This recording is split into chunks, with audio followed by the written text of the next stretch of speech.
ই bail bond পদ্ধতি চালু করা গেলে জনগণের বিচার প্রাপ্তিতে বিলম্ব ও বৈষম্য দূর করে ন্যায় বিচার প্রতিষ্ঠার সহায়ক হবে বলে আমরা বিশ্বাস করি।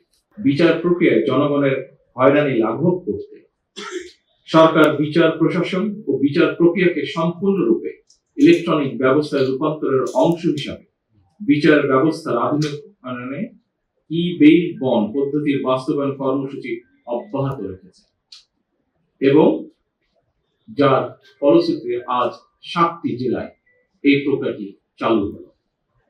দেশের সকল আদালতে ই বেইল বন্ড পদ্ধতি চালু করা গেলে জনগণের বিচার প্রাপ্তিতে বিলম্ব ও বৈষম্য দূর করে ন্যায় বিচার প্রতিষ্ঠার সহায়ক হবে বলে আমরা বিশ্বাস করি। ন্যায় বিচারে বিলম্ব করা মানে ন্যায় বিচারকে উপেক্ষা ও অস্বীকার করা। আমি আশা করি বিচার বিভাগ, কারা কর্তৃপক্ষ এবং সংশ্লিষ্ট সকল প্রতিষ্ঠান আন্তরিক উদ্যোগ নিয়ে ই বেইল বন্ড ব্যবস্থাকে এগিয়ে নিয়ে যাবে। আদালত থেকে জামিন পাওয়ার পর আদালতের বিভিন্ন দপ্তর ঘুরে জামিননামা হাতে পৌঁছতে কয়েকদিন সময় লাগার কারণে সংশ্লিষ্ট ব্যক্তির কারামুক্তি হতে দেরি হয়। এটি আইনের শাসন হলেও ন্যায় বিচার কিনা এ নিয়ে প্রশ্ন করার সুযোগ হয়তো রয়েছে। ফ্যাসিবাদী শাসনামলে আমরা দেখেছি আইনের দোহাই দিয়ে এমনকি রাতের বেলা আদালত বসে ভিন্ন দল এবং মতে শত শত মানুষকে শাস্তি দেওয়া হয়েছে।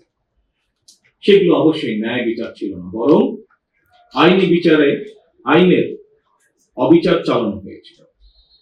আইনের শাসন এবং ন্যায় বিচার বিষয় দুটি একটি আরেকটি পরিপূরক। আমার কাছে মনে হয় রাষ্ট্রে আইনের শাসনই শেষ কথা না, বরং ন্যায় বিচার প্রতিষ্ঠাই হচ্ছে গুরুত্বপূর্ণ। এ কারণেই বর্তমান সরকার রাষ্ট্র এবং সমাজে আইনানুগ ন্যায় বিচার প্রতিষ্ঠা করতে চায়। ন্যায় বিচার প্রতিষ্ঠার জন্য প্রয়োজন ন্যায় পরায়ণ বিচারক। আমি মনে করি জামিন প্রক্রিয়ায় ই বেইল বন্ড ব্যবস্থা বিচার প্রার্থীদের ক্ষেত্রে বিচার প্রতিষ্ঠার যাত্রাপথে একটি উল্লেখযোগ্য ধাপ।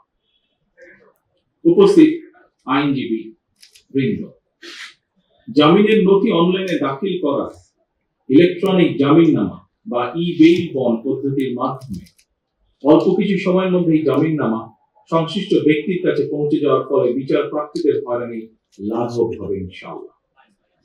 আগে একটি জামিননামা সম্পন্ন করতে আদালত থেকে জেলখানায় পৌঁছানো পর্যন্ত আইনজীবী, মোহরি, ম্যাজিস্ট্রেট, পুলিশ, পিয়ন সহ নানা পরিক্রমায় কমপক্ষে 13টি ধাপ পার হতে হতো, বা যা এখনো বিভিন্ন জায়গায় হচ্ছে। ই বেইল বন্ড পদ্ধতি চালুর পর এখন সংশ্লিষ্ট ব্যক্তির কাছে জামিননামা কিছু সময়ের মধ্যে পৌঁছে যাবে। এ কারণে বর্তমান সরকার সারা দেশের সকল আদালতকে ই বেইল বন্ড পদ্ধতির আওতায় আনার সিদ্ধান্ত নিয়েছে। এরই অংশ হিসাবে আজ থেকে বগুড়া, ঝিনাইদহ, যশোর, মাগুরা, রাজশাহী, নাটোর ও কুষ্টিয়া এই কটি জেলাতে আদালতের কার্যক্রমে ই বেইল বন্ড পদ্ধতি চালু করা হলো। এর ফলে জামিনপ্রাপ্ত ব্যক্তি জামিন পাওয়ার পর কারামুক্তির ক্ষেত্রে হয়রানি লাঘব হবে। অপরদিকে বিরোধী পক্ষ কিংবা মধ্যস্থতাভোগীদের তৎপরতা কিংবা জামিননামা জালিয়াতির ঘটনার সুযোগও কমে আসবে বলে আমরা দৃঢ়ভাবে বিশ্বাস করি।